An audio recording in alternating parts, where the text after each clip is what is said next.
And we are back. Boxing with Mannix and Mora. I'm Chris Mannix. He is the former junior middleweight champion, Sergio Mora. Last episode before Christmas, and it is a big one. The post-Usyk Fury 2 episode. We're going to get into all of that. A reminder to those listening that we are nominated for the Best Combat Sports Podcast. You can vote over at sportspodcastgroup.com. Click over to the Combat Sports Pod category and vote for your favorite pod co-hosted by a Mexican fighter and a white guy writer. We're also going to take some questions on this pod. And Sergio, I've got one right off the bat from Damian McLaren, who asks me on Instagram if you survive the airports to and from Saudi Arabia without me alongside you. Barely, and I almost missed my flight in Frankfurt, Germany. This is no lie. No lie here. And then luckily I ran into another responsible Caucasian man, our producer, Jeff Clark, and he took me around the whole arena. The whole airport, and I got my plane on time to Egypt to connect. But yeah, it was a mess, Chris Mannix. You were needed in that sense. You found another Caucasian man to escort you around the airport. That's phenomenal. It's the truth, though. It's the truth. It's difficult. It's difficult. Those airlines and the gates and the change of time and the change of letters and gates and words, and yeah, I'm lost. It's really not all that difficult, but we'll leave it there. Let's talk about the fight. You were there in Riyadh for the big event. I was watching from home, and look, this was a good fight. I thought it was a competitive fight, but I thought how all three judges scored it was exactly correct. All three judges scored at 116, 112 in favor of Oleksandr Usyk. I scored at 116, 112 as well. I just thought Usyk was the far more accurate and the far more impactful puncher. This was a very different fight than the first time around. You had no knockdowns. There really wasn't a big swing of momentum like you had in the first fight. You just had Usyk, largely controlling the action. The punch stats kind of back that up. Tyson Fury threw 86 more punches than Usyk, according to CompuBox, but Usyk landed 35 more punches, mostly jabs. He was throwing a lot of jabs, especially the body on Tyson Fury. 44% of Usyk's landed jabs and 43% of his landed body punches were those power shots. Usyk landed 78 body punches to Fury's 45. He outlanded Fury in 10 of the 12 rounds, even though those rounds were very close, separated by 5 landed punches or less in one single round. Usyk connected on 50% of his power shots. That's a big number, 54% over the last 5 rounds. So, Sergio, from Riyadh, what did you think of the fight, and did you think that the judges got it right? The judges got it perfectly right, and I had a 116, 112. What? Not exactly that. I had eight rounds to 4. My numbers are bad.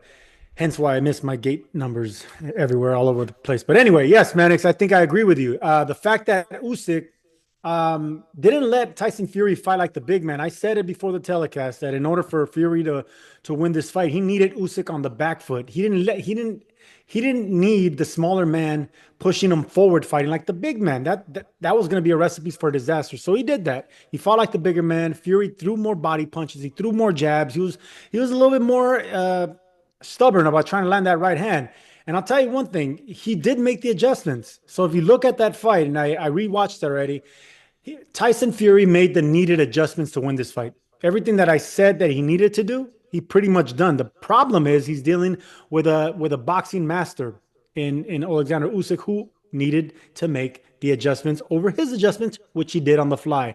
That's why we're dealing with such a great fighter, because that's exactly what he did. Usyk, even on the back foot, made the adjustments. I mean, he was able to avoid the exchanges. The body shots were the important thing. That straight left hand, that probably was the deciding factor. How he kept throwing that straight left hand right to the chest and to the belly area, folding the big man in half, not letting him get comfortable fighting like a big man and going forward.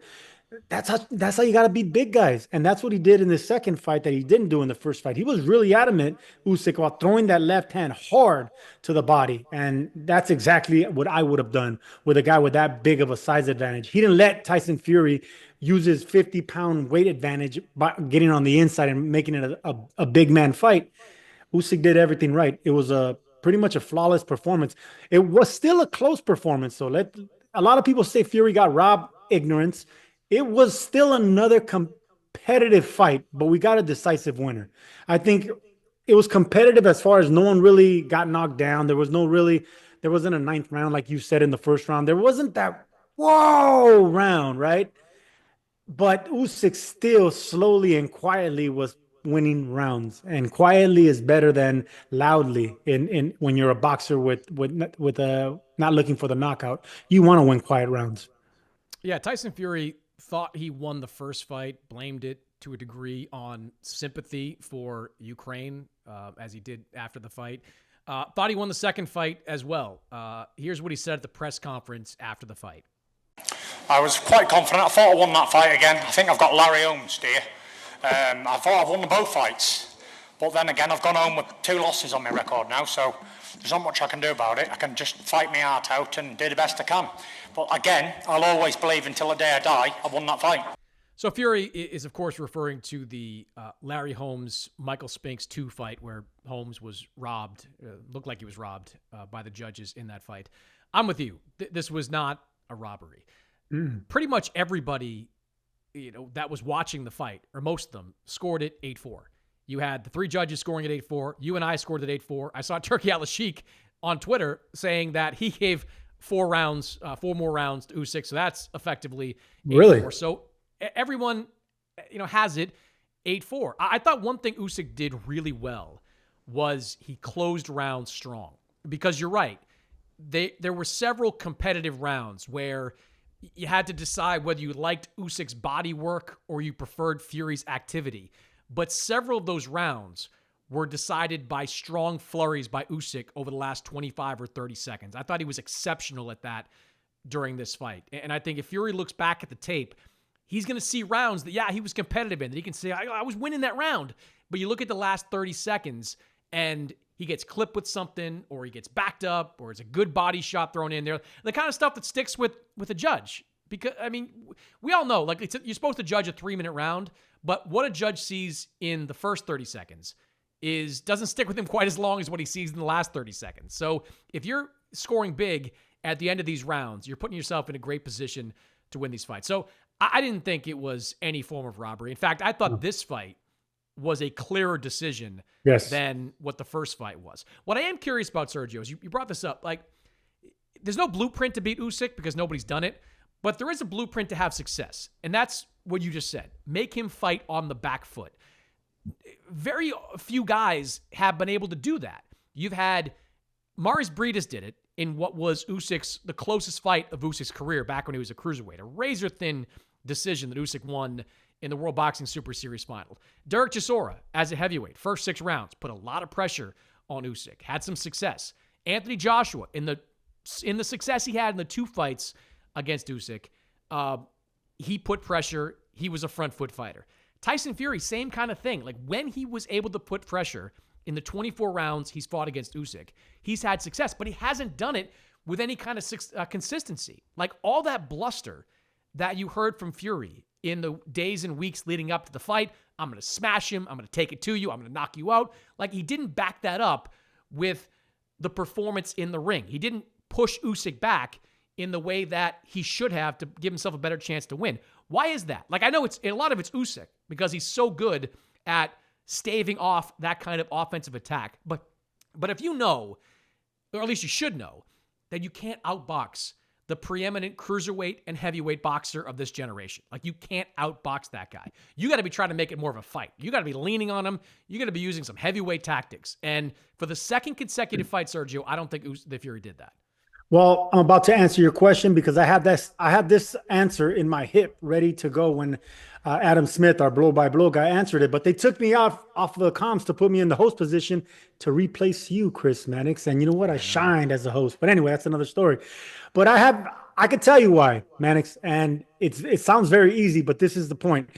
Usyk is a southpaw, brilliant southpaw who fights on the front foot. But in order for him and guys like Lomachenko and other guys like Bam Rodriguez to be successful with that style and get those angles where they get those sharp angles and catch opponents off guard, they need to be on the front foot. They need to be the offensive fighter, not necessarily the aggressor, the offensive fighter. They're the ones in control. They're the ones making the changes. Okay, here's my slip. Now you have to adjust to it. So on the offense, especially with that front foot, You're dictating the pace of how the fight's going to go, what angle I'm going to cut on you, and you better be prepared. Is it going to be a left angle or right angle? But you have to be on the front foot. When you're on the back foot, you're defensive. You're being pushed back. So that means the guy is pretty much the maestro. Okay, because you don't know what the guy's going to be doing. You got to react to him. So offense, you're doing the offensive work. Defensively, you're reacting to whatever your opponent's doing. Usyk wasn't really put on the defensive where he had to react to the size and the length and the reach and the imposing will of Fury. He alternated. He went sideways and he was still able to fight like the big man in spots with that left hand to the gut. The only way to beat these guys, and like you said, there's no blueprint. But the way I would study for him, like Dean always, he was a wizard when it came to coming up with game plans. He would probably have me quadruple my weight in with a jab to the right side of the southpaw where I'm flanking him, and then just attack the body where he doesn't have any room for him to counter. Attack the body and then get on the back foot, have him come after me.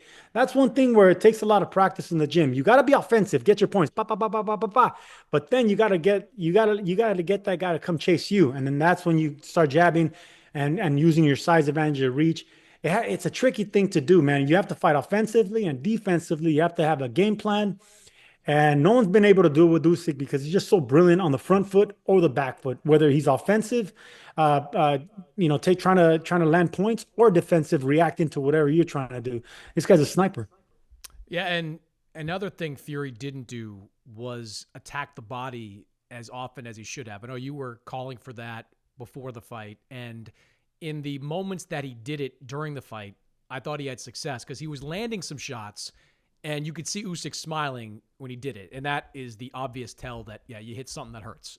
He just didn't go there as often as he should. And look, I know it's challenging for a 6'6", 6'7" heavyweight like Fury is, not 6'9", but he's a big guy, trying to land body shots on a fighter that is naturally shorter and fights a more compact style. Like Usyk makes it really difficult for you to land those types of punches. But when he did, he had success. That's another thing I think Fury will kick himself over as he rewatches this fight and figures out kind of where he went wrong. So the fight ends, and Usyk is doing a post-fight interview with our friend Ade Oladipo. And a couple of questions in, here comes Daniel Dubois in to crash the party. Take a listen. Well, I want my revenge, Usyk. Well done on tonight. Well done on tonight. God bless. I want my revenge for the robbery in last time. Let's get it. Let's go. Let's go.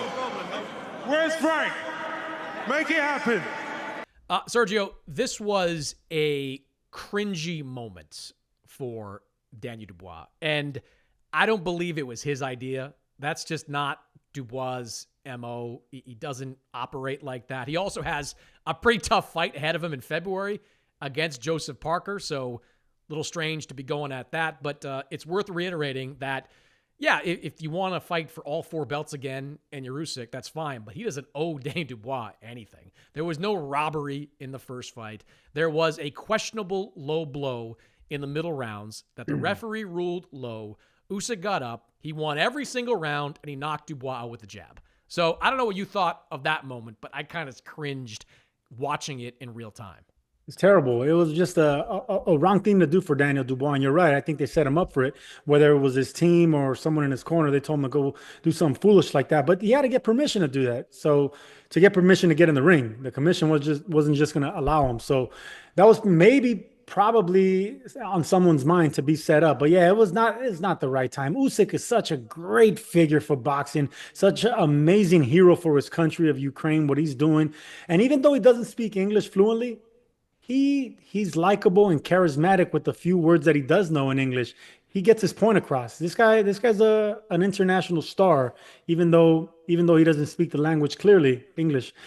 Dubois, on the other hand, that wasn't him because the night before on the gala, he was walking around the gala, and I remember I went up to him. He was by himself. He was walking the room around by himself, and this is a big man, right? And there were so many stars there that he was being not ignored, but people weren't acknowledging him. So I went up to him. "What's up, champ? How are you?" I go, it must feel good walking around the room as the champ. And he's very shy, very humble, quiet. And you could tell that he's not accustomed being the champion yet. So I know for a fact that he was set up to do that outlandish grab the mic moment because that's not his temperament. I could tell how uncomfortable he was walking around the gala. Imagine going in front of the cameras and doing something that he must have probably practiced in the shower, snatching that mic and telling Usyk what he told him. It's not him. He got set up for that. It was just a terrible look for Daniel Dubois. So if you're Usyk, what do you do now? Because regardless of what Dubois says, and I'm sure some middle tier heavyweights say, he has cleaned out the heavyweight division. He has 2 wins over AJ. He's got 2 wins over Tyson Fury, and he's got a win over Dubois. You can also throw the win over Chisora in from several years ago if you want to add that to the resume. He is going to be 38 years old early next year. He has made it clear he's not interested in retiring. Like, he believes he has a lot left in that gas tank, and the performance we saw on Saturday certainly validates that. He can fight for a couple more years. Like, what is a Dubois rematch interesting to you? Is like a Zhang Zhang fight interesting to you? What do you think the path should be for Usyk, who has, again, no interest in walking away on top? Yeah, I knew that. I knew that was going to be the case when those 3 words were uttered in his post-fight interview. I can more. Man, that right there gave me chills. This is a fighting machine in Oleksandr Usyk. I can more. I'm basically saying, yeah, man, I got a lot more fight in me. Everyone knew what he meant. And he does have a lot more fight in him because he doesn't have miles in that tank. He's not a physical fighter. Even when he is in physical fights, it's against heavyweights. You know, it's against guys that are way bigger than him. The guys like Dubois and Fury that he has to outsmart and outbox and out tough. He has to do all 3 of those things as a smaller man that's 40, 50 pounds lighter and who knows in size, in height and reach. It's amazing what he's doing. It's generational. I mean, his talent is incredible. He's an all-time great. All-time great. You can throw him up in there with the greatest of greatest names. Match his resume with the other ones. The way he cleaned out cruiserweight, the way he cleaned out heavyweight, that's not normal, man. We're watching something special. So everyone needs to understand and put respect in Usyk's name when it comes to talking about the greatest fighters of all time, the GOATs of all time. Usyk's in that mix now.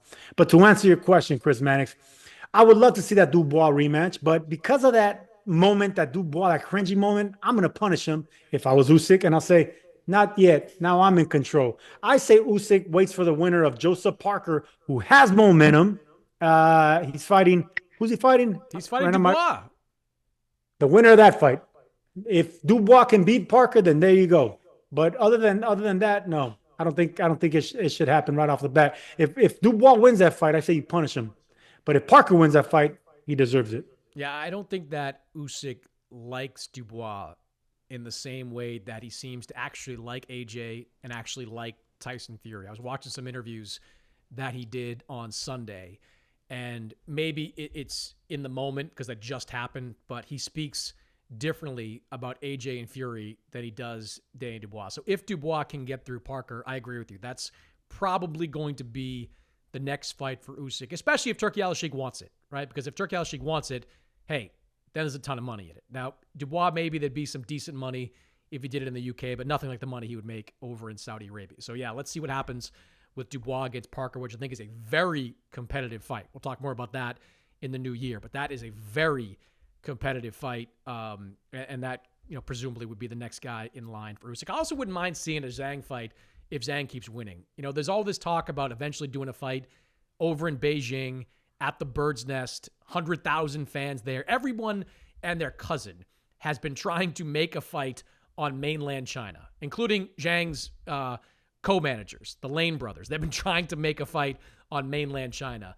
That would be a pretty decent one. And let me interrupt you real quick. Let me interrupt you there real quick. Yes, I agree with you 100% in China, because if there's anyone in boxing that would go to anyone's backyard and fight the champion on their territory, it's Oleksandr Usyk. If you just look at his resume, his last dozen fights, he's fought all over the world in the champion's hometown. I've never seen nothing like it. I've seen maybe once, twice, maybe 3 times where the visitor has to go and challenge the champion in his home turf, but not a dozen. dozen times. This is greatness we're watching. No one does that. No one has that confidence. No one has a belief.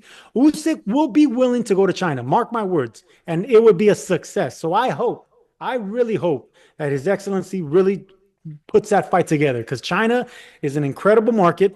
Everyone will be watching. It'll break record numbers, and they don't get much boxing on the international level. And Usyk will gladly do it because he's a road warrior. He'll fight anyone, anytime, anywhere. He's probably number one on that list of road warriors.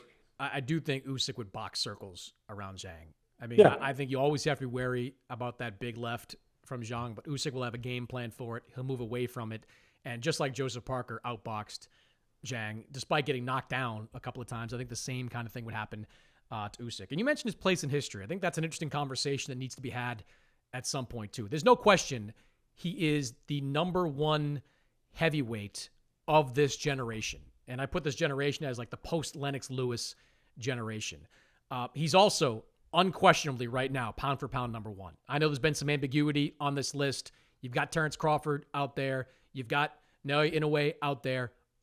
Usyk is the fighter of the year, and he's the number one pound for pound, hands down. Anybody has a list that says otherwise, you've got some kind of agenda. That's my opinion on it. All time though, like, I don't know where you, like, do you say he's an all-time great heavyweight with just 6 heavyweight fights? I don't know. Is he an all-time great cruiserweight with just 17 cruiserweight fights? I don't know. But, almost every one of his fights have been meaningful, from his first world title fight to fighting against Michael Hunter all those years ago in the U.S. to cleaning out the tournament, the World Boxing Super Series, going to Russia to beat Gassiev, going to Latvia to beat Briedis, going to the UK to beat Anthony Joshua. I mean, this guy has done it all. Like, I have a hard time kind of putting him on a specific list. Like, I believe he's a top something all time. I don't know what he is yet, but I believe he's a top something all time. 15, 10, something like that. But he's in there, Sergio.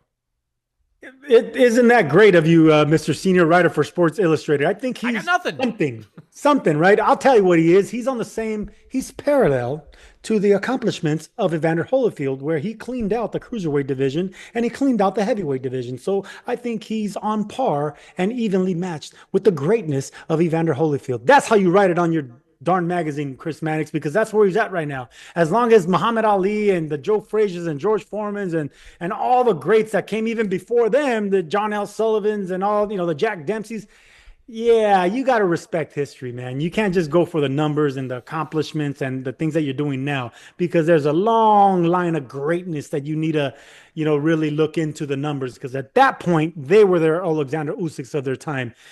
No one's going to top Muhammad Ali, though. Let me just say that right now. I don't think no one in history will ever do that, because Muhammad Ali was more than boxing, and it came at a certain era in time. And let's not get into that because it's political, but he was more of a fighter, and I don't think no one's going to transcend the sport like an African-American man at that time, at that stage of where our country was at, winning the gold medal and doing everything he did in professional boxing. No one's going to trump that. No one's going to trump that. So let's just see who's going to get the number 2 spot as the greatest heavyweight of all time. Because the GOAT, we know that's Ali, and that's forever. And I'm not comparing circumstance, because they're very different. But I do think the credit for Usyk needs to be enhanced, because he's doing all this under the most trying of circumstances back home. Like, what's happening in Ukraine is literally deadly, right? Like, Vladimir Klitschko was in Riyadh reminding people of just how bad things are right now in Ukraine. You saw Usyk's wife at the fight. Like, she was there, but Usyk and his kids, his 2 daughters rather, have been in Kiev. Like, they're still there, and, dealing with it. And I wrote in the story that's in the magazine this month about how, like, Usyk would call his daughter and they'd talk about how tough training was and what he was kind of going through being alone. His daughter would say, "Dad, we just had a 1,000-whatever-pound bomb go off, 5 miles from us." Like, and to be able to have this level of focus, the kind of focus needed to beat men like Anthony Joshua and Tyson Fury twice, it's really remarkable that he's been able to do all that given the circumstance that's around him. Last thought on Tyson Fury. 2 losses now, 36 years old. Eddie Hearn said that didn't appear to be like Tyson was not a washed fighter. And I agree with him, right? Like No Fury, way. that wasn't a performance that tells you that Tyson Fury is done. He was competitive in virtually all the rounds against a generational great. Just came up on the short end for the second consecutive time. Eddie Hearn can taste a Fury Joshua matchup. Like he can taste it, Sergio. Like he is so ready to put that fight in Wembley Stadium next summer. Eddie and Matchroom, they all believe that it will still sell out Wembley Stadium and it will still do over 1 million pay-per-view buys in the UK. They believe that wholeheartedly. If that's the case, you got to make it, right? Because that's money for both these guys. I just wonder, like, as a boxing fan, you know, the life has kind of been sucked out of it. It just has. Like, someone compared recently in a text message to me to the Mayweather-Pacquiao fight. I don't think it's quite the same because Floyd was older but still undefeated. And Pacquiao had won 3 fights in a row, I think, since his loss to Marquez after that. So he had gotten back on track. If they fight again this summer, both of them will be coming off losses. In the case of AJ, a pretty bad loss to Daniel Dubois. So are you still interested in Fury against AJ? What's your thoughts on that fight being put together now with both guys coming off the losses? Yeah, you're not interested, or it's not simmering hot for you because you're not a fighter. You're a writer at heart. You're a fan. You're a critic. You have to weigh things by an intellectual level. That's not how we do it in the fight game. We weigh blood by blood. We weigh, our moment was taken for granted and it simmered too much. Basically, I would compare it to Lennox Lewis, Mike Tyson. Both of them were over the hill, kind of, but it was still so. Lewis wasn't. Tyson was definitely past. Lennox Lewis wasn't in his absolute prime. He's already on the downside. You could tell by his body. Yeah. He was on the back end, but that's my point. Now, no one, don't interrupt me. That's my point. That's how I'll see this fight. Whenever it comes to real boxing fans, we don't care how many losses you have. Me and you talk about this all the time. Young fighters should protect that 0. Young fighters should be undefeated. Young fighters shouldn't want to lose and take a step backwards. But older fighters, guys that have already made their name, they're already legends in the sport. They're already future Hall of Famers. They already garnered that respect. They have the fans in their pocket, whether it's 5 years or 10 years from now. They're going to be there for you. They're going to be there for you because nostalgia doesn't die in this sport. Because when I saw you as a teenager, I'm watching you as a 20 and 30-year-old man because I feel I'm part of your fight. That fight will still sell out Wembley Stadium. Mark my words. It will still be one of the greatest the greatest events in boxing history. It will sell out. And you know damn well these Brits love their boxing and they love their fighters. 2 popular British fighters fighting at Wembley Stadium. I don't care if it's this year or next year. I don't care if they're in their 40s. They're going to sell out, man. Mark my words, because people love to see greatness. Look at Mike Tyson, what he just did with Jake Paul. That right there should tell you that people will never let go of their heroes. All right. And Tyson Fury is a hero for his people. And you can bet Anthony Joshua is a hero for his people and their whole country. You can bet they'll sell out Wembley Stadium. So Eddie Hearn, I love the fact that he still wants to make that fight, and he will make that fight, and he should make that fight because everyone will be watching. It's the only fight for either guy. It's very clear at this point that AJ does not want that rematch with Dubois. Even though I heard some people after the fact talk about a trilogy between Fury and Usyk, no, that's not necessary now. Like, I could see AJ and Fury fighting, and the winner of that fight, who will get a big bounce because of the magnitude of the event, then going in saying, all right, I want that last shot at Oleksandr Usyk. Let Usyk fight Dubois or the winner of Dubois-Parker in the summer, right around the same time AJ and Fury fight. And then the winners of those fights can face off at the end of the year. I do think, like, I don't disagree with anything you just said there, because it is marketable. It is a money fight. It's not what it could have been as recently as 2 years ago, but it's still a mega fight over in the UK that does big business. You've got to do it. It will be kind of a weird promotion given the way both their careers have gone over the last year or so, but it's still a big event, and there could be another shot at Usyk for the winner there. So I'm with you, same page. Let's make that fight happen. All right, Sergio, we're going to take a break. When we come back, a few of your questions from social media. All right, Sergio, let's take a few questions from social media. And the first question comes from Ben Buckley over on Instagram that wants to know where Moses Atauma goes from here. Moses Atauma scoring a first-round knockout over veteran Dempsey McKeon as the co-main event on Fury Usyk 2. Where do you want to see Moses go next? Moses Trauma Itauma. I nicknamed him that. If he picks it up, it's because of me, man. It's Itauma equals trauma. This man is scary. He's only 19 years old, Chris Mannix. So, Ben, to answer your question, I think he's going to be one of the special talents at heavy. He's not going to have the height as these monsters have, but he has something better. He has the power, the agility, and the accuracy and the footwork, and he can grow into his size as a heavyweight. So I think, mark my words, this man's going to be special. Itauma is going to be one of the all-time special fighters coming up right now. I see everything special in him. And I know it's early, but he's already fighting guys with experience and embarrassing them, knocking them out early. Walk, when he fought Marius Walk. This is a guy that's fought real world champions. This guy eliminated him like that. We're dealing with a special talent here, mark my words. His hand speed at heavyweight is remarkable. He's got, as you mentioned, a great background. He's got a great trainer in Ben Davison working with him. I do think he needs to keep moving up levels. Like, don't throw him into a world championship fight just yet. But I'm looking, Sergio, at the winner of Otto Wallin against Derek Chisora. If it's Wallin, I'd like to see Moses Atauma in with Otto. I don't want to see him in with Chisora because I think he hurts Chisora. And I don't want to see Chisora hurt anymore. But a guy like Otto Wallin stands about 6'6", good boxer. That to me is a good test. Only been beaten by the very best. That to me is a good test. But I'm really impressed with what I've seen from Moses Atauma. Question from Eddie Guap. He wants to know thoughts on the AI judging for Usyk Fury 2, and is it something that boxing should implement? So, Sergio, the AI judge scored at 118 to 110 in favor of Tyson Fury, so roughly in line with what the human judges had at the end of the night. What did you think of the AI judging, and would you like to see more of it in boxing? What's his man's name, Ben? Eddie, I'm going to let Tyson Fury answer that for you.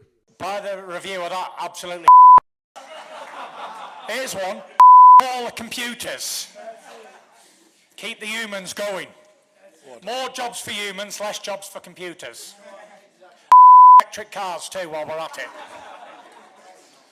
And I'm totally on board for that. And you know this, Chris Mannix. I hate technology and laptops and all this other ebooks and Kindle books because technology sucks. You can't replace a human eye. You can't replace human emotion. You can't replace human passion. That's what the judges and the referees and the fans and the boxers bring to the table that computers and AI will never bring. Never fucking bring. I'm with Tyson Fury on this one. Yeah, I as much as I have a problem with the competency of some of the human judges, I think it is a much better solution. The solution is not AI judges, I don't think. The AI judge was better than I thought it was going to be, but one of my issues with it was it scored 2 rounds 10-10, and I hate that. I hate scoring 10-10 rounds. You, my friend, scored an undercard fight, a 10-10 round, and I immediately texted you and told you to stop doing that. Look, I know it is more common in British boxing, in European boxing, to score 10-10 rounds. In the U.S., 99% of the time, you've got a 10-9 round. You get a winner of each round. I believe that. Unless you have a round where literally no punches are thrown, then you should be able to score it for one fighter or another. So I would, if that AI judge had not scored those 2 rounds 10-9 or 10-10, I might have been more impressed by it, but scoring a 10-10 round, that's 2 cop-out rounds. I don't want to see any more of that in boxing. Yeah, Mr. Ben there probably drives a Tesla too. We sort of answered this, but Terp Apple. I don't know what that is. If Joseph Parker beats Dubois, could he be Usyk's next opponent? I think absolutely. You know, Usyk has not faced Joseph Parker. He's a former heavyweight champion. He's been in with some of the best in boxing. He's had success against guys like Zhilei Zhang, against guys like Deontay Wilder. I think Joseph Parker would be the next man up if he beats Danny Dubois. 100%, and he deserves it. I mean, the resurgence of Joseph Parker has been incredible, and credit to him and his trainer and his camp and the needed adjustments. Joseph Parker is one of the best heavyweights right now, top five, easily top five, and he deserves the big names because he's a former champion. Only came short to the great fighters. Never been well. He's been stopped one time in a competitive fight. Joseph Parker's a good, and he deserves the goods. He deserves the big paydays and big names. All right, last one from 48 Heck 13. Does Devin Haney need a tune-up fight, or should he go straight into a rematch against Ryan Garcia? I've got thoughts on both these guys, Sergio, but you first. Do you want to see Devin Haney go straight into Ryan Garcia, or should he take a tune-up fight first? If he's smart, he goes straight into a Ryan Garcia fight because Garcia's been as inactive as him. So why are you going to need a tune-up to fight a guy that you can't be really prepared for? You're not going to fight a fighter with that fast twitch muscles, with that kind of power, that kind of length and strength, and that kind of momentum that he has over you. He has a lot. Devin Haney has a lot to climb out of that hole that Ryan Garcia put him in. And it's not fair because of the PEDs and all, the unweight and all that, but still, a hole's a hole, and Devin Haney needs to get himself out of it. He needs to do something special, go straight to Ryan Garcia in the rematch. Yeah, I'd agree with you if it was going to be at the same weight or the same official weight, scheduled weight, but whenever there is a rematch, it's going to be at 147 because Ryan Garcia has made it very clear he can't make 140 anymore. And since Devin's never fought at that weight, I think he should go up and take a fight at 147 before going in against Ryan Garcia. Now, I agree with you that it's difficult to find the right opponent that can mimic that type of style, where you're just reliant on blistering, bludgeoning power, especially with that left hand. But even if you can't find that guy, don't you think that Devin needs kind of a confidence booster? He lost that fight by close decision, but he was beat up in that fight. And if I'm Devin Haney, I'd want to get back in February, March of next year, take a fight that I can win clean, and then go into the Ryan Garcia fight September, October of 2025 with a little bit more momentum and a little bit more confidence. Don't you think he needs that boost before facing a Ryan Garcia? I believe the word you were looking for was emulate, not mimic. Mimic has to do with those guys with the white faces that pretend to be clowns. No, that's a mime. Okay, go ahead. Continue. Emulate Chris Mannix, yes, and it's hard to emulate a guy that's 5'11" and that kind of speed, that kind of power on Ryan Garcia. And not only that, but you're going back in pay. Fighters hate going back in pay. When you made all-time biggest payday against Ryan Garcia, if you're Devin Haney, you're not going to go back 10 steps. You're not going to get nowhere near that money by fighting a get busy fight. And what happens if you slip on a banana peel and get struck by lightning and lose that tune-up fight? You lose the big payday.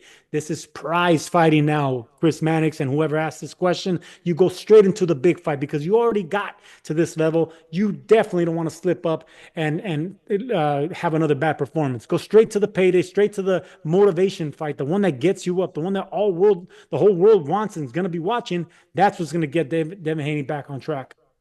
Look, I see your argument, but and I know there's a risk to having both these guys fight a in-between fight, but I'm just imagining if like Ryan Garcia fights like a Blair Cobbs, who I've been lobbying for the fight. I think it's perfect type of fight. Or Devin Haney fights someone on a mid-level at 147. Both these guys get wins in like April and May.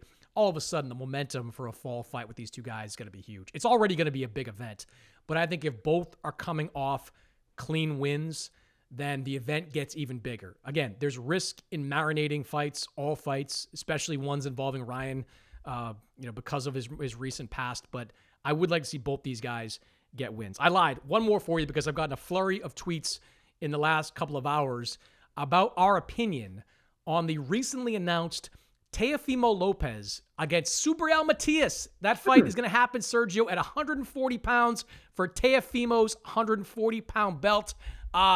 It's going to be exciting. Do you think that's the right fight for Teofimo? Absolutely. I think it's a perfect fight for Teofimo Lopez. I still think he's the best 140-pounder, all right? I think he's the best at 140. I think he's a special fighter, special talent. I don't care who they put in front of him. This man is going to be – he has great talent. And he has great ability, and if his mind is right, it doesn't matter who you put in front of him. He's going to be special. Subriel Matias is coming off a win, but then that bad loss in Puerto Rico. He has a chip on his shoulder. He's going to want to prove that he's still the boogeyman. That's a great style matchup. And I'll tell you what, it's going to end in a knockout this is the type of fight where, of course, I would favor Teofimo to knock him out. But if Matias's power is real and the hunger and the motivation, that chip on the shoulder grew because of the setback, that's going to be an explosive night. And I'll give Matias a puncher's chance. You think Matias gets knocked out in that fight? Yes, I do. Thought on it. I would put him on the bad side of that, but I still want to see it. Someone gets knocked out under 4 rounds. I don't think that fight goes, 5 or 6. There's too much power. It's the right kind of opponent for Teofimo. Like, Teofimo does really well against opponents that come forward. It doesn't matter in what way, right? Like, he did well against Lomachenko a few years ago. He did well a couple of fights earlier against Josh Taylor. Like, when guys are pressing him, that's who he thrives against. And there might not be a more natural pressure fighter in boxing, even though it is kind of sloppy, than Subriel Matias. Like, he's going to come forward. He's going to be looking for knockouts. He's probably going to give away the first couple of rounds and then try to do what he's done in his most recent wins and wear you down. And Teofimo's not going to box like Liam Paro boxed. Like, Liam Paro had a game plan where it's like bang, bang, grab, do a whole bunch. He had a game plan for that. I think Teofimo's coming to bang too. And I think that's going to make for an exciting fight. Probably at Madison Square Garden. You got Teofimo, Honduran, has fought at MSG multiple times. Good Puerto Rican population. We know this in New York City for Subriel Matias. I love everything about this fight. I hate that it's supposed to be on pay-per-view. That, to me, makes no sense. But for now, I think it's a good fight to ultimately be made. All right, Sergio, Merry Christmas to you and your family. I hope you get even more sleep than you've had over the last 36 hours on your way back from Saudi, and enjoy the holiday. Feliz Navidad, Mr. Chris Mannix. I'm going to open up and unwrap the greatest gift of all, tamales.